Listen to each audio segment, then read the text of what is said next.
네, 정치에 대해 여러 생각이 드는 하루입니다마는 국회 공전이 계속되고 있습니다. 하지만 여야 정상화 협상은 교착 상태에 빠져 있습니다.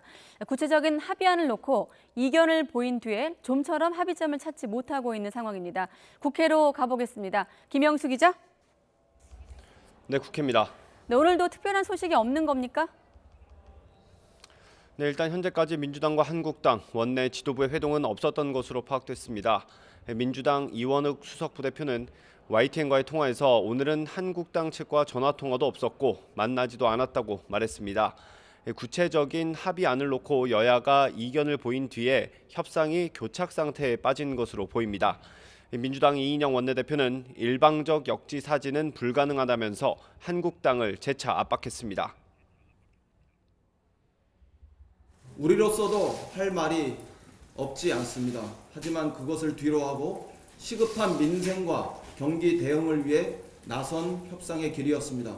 부디 민주당이 국회 정상화를 위해 내민 진정한 손길을 외면하지 마시길 바랍니다.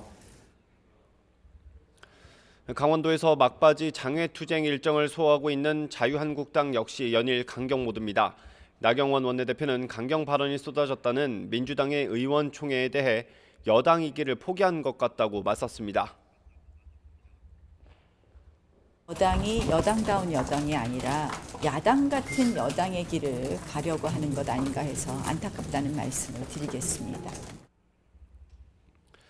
바른미래당은 나름 중재안을 내놨습니다. 오신환 원내대표는 민주당이 한국당에 돌아올 수 있는 명분을 줘야 한다고 지적했고 한국당은 패스트트랙 법안의 합의 추진을 약속받는 선에서 돌아와야 한다고 압박했습니다.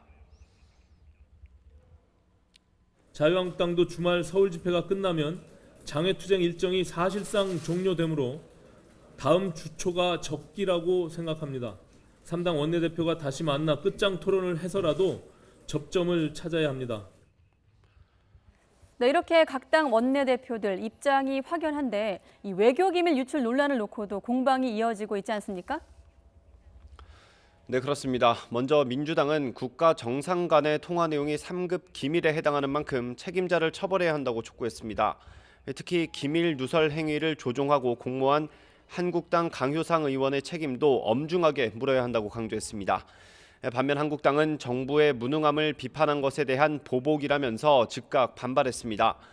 강효상 의원은 국민 알 권리를 위해 밝혔는데 공무원의 휴대전화를 압수해 조사하는 게 가당한 것인지 모르겠다면서 강도 높게 비판했습니다.